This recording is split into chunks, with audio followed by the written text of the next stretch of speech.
আসসালামু আলাইকুম। 3D unique অটোমেশনের industrial automation and motor controlling PLC VFD HMI online কোর্সে আপনাদের সবাইকে স্বাগতম। আজকে আমরা পিএলসির প্রথম ক্লাস করব। পিএলসি কিভাবে হার্ডওয়্যার কানেকশন করা হয় এবং হার্ডওয়্যারের উপর ডিপেন্ড করে প্রোগ্রাম কিভাবে চেঞ্জ হয় সেই ফাংশনটি বোঝার চেষ্টা করব।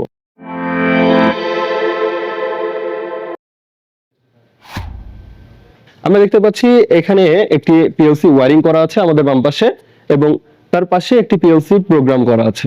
তো আমরা যদি প্রথমে প্রোগ্রাম অ্যানালাইসিস করি, এখানে প্রোগ্রামের মধ্যে একটি I1 এর অ্যানো কন্টাক্ট দেওয়া আছে এবং একটি Q1 এর আউটপুট কন্টাক্ট দেওয়া আছে, আউটপুট কয়েল দেওয়া আছে। তো এখানে আমরা যদি প্রোগ্রামটাকে রিড করি, ব্যাপারটা এরকম আসে, যখনই I1 সিগন্যাল পাবে, দ্যাট মিন্স পিএলসির হার্ডওয়্যারের I1 পয়েন্টে সিগন্যাল পাবে, তখনই এই I1 এর কনফিগারেশন চেঞ্জ হবে। এখানে আমরা অ্যানো কন্টাক্ট ব্যবহার করে রাখছি, এটি ক্লোজ হয়ে যাবে। আর এটি যদি ক্লোজ হয়ে যায় তাহলে এখান থেকে লাইন পাস করে আমাদের Q1 টিকে অ্যাক্টিভ করে দিবে।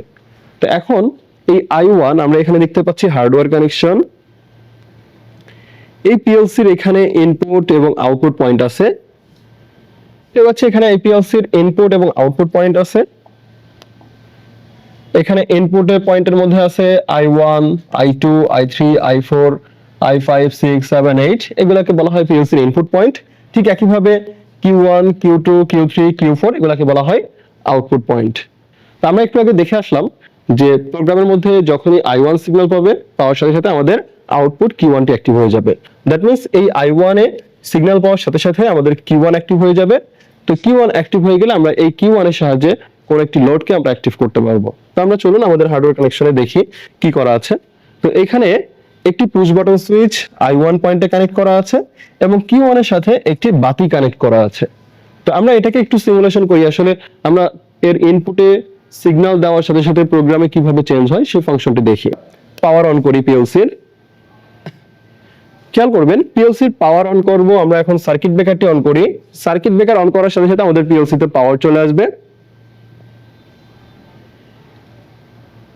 এবং পিএলসিতে পাওয়ার আসার সাথে সাথে আমাদের পিএলসি অ্যাক্টিভ হয়ে গেছে এবং এই পাশের রাংটি কিন্তু অ্যাক্টিভ হয়ে গেছে।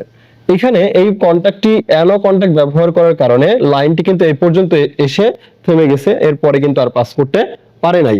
এখানে ঠিক একইভাবে এখানে একটি অ্যানো পুশ বাটন সুইচ ব্যবহার করা হয়েছে, যার কারণে লাইনটি কিন্তু এই সুইচের একটি প্রান্তে এসে থেমে গেছে, অপর প্রান্তে কিন্তু পাস করতে পারে নাই। তো যখনই আমরা সুইচটি প্রেস করব, প্রেস করার সাথে সাথে এই অ্যানোটি ক্লোজ হয়ে যাবে। দ্যাট মিন্স কারেন্ট প্রবাহিত হওয়া শুরু করবে ইনপুট পয়েন্টে। যখন ইনপুটে সিগন্যাল পেলো, এর কন্টাক্টের অ্যানোটা এনসি হয়ে আউটপুটটাকে অ্যাক্টিভ করে দিয়েছে। আর আউটপুট অ্যাক্টিভ হওয়ার সাথে সাথে এখানে এই আউটপুট কন্টাক্ট অ্যাক্টিভ হওয়ার সাথে সাথে বাতিটিকে কিন্তু অ্যাক্টিভ করে দিয়েছে।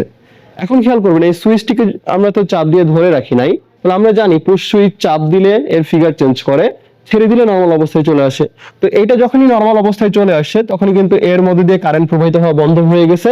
দ্যাট মিন্স এই ইনপুট পয়েন্টে এখন কোনো সিগন্যাল নাই, যার কারণে আমাদের প্রোগ্রামের যে I1 ফাংশনটি আমরা ব্যবহার করেছিলাম, কন্ট্যাক্টটি ব্যবহার করেছিলাম, সেটিও কিন্তু নরমাল ফিগারে চলে আসছে। আর এটা যেহেতু অ্যানো হয়ে গেছে, দ্যাটস ওয়াই আমাদের আউটপুটটি অফ হয়ে গেছে। আর আউটপুট অফ হয়ে যাওয়া মানে পিএলসির আউটপুট বন্ধ হয়ে গেছে এবং এই আমাদের আউটপুটের লোডটিও কিন্তু বন্ধ হয়ে গেছে।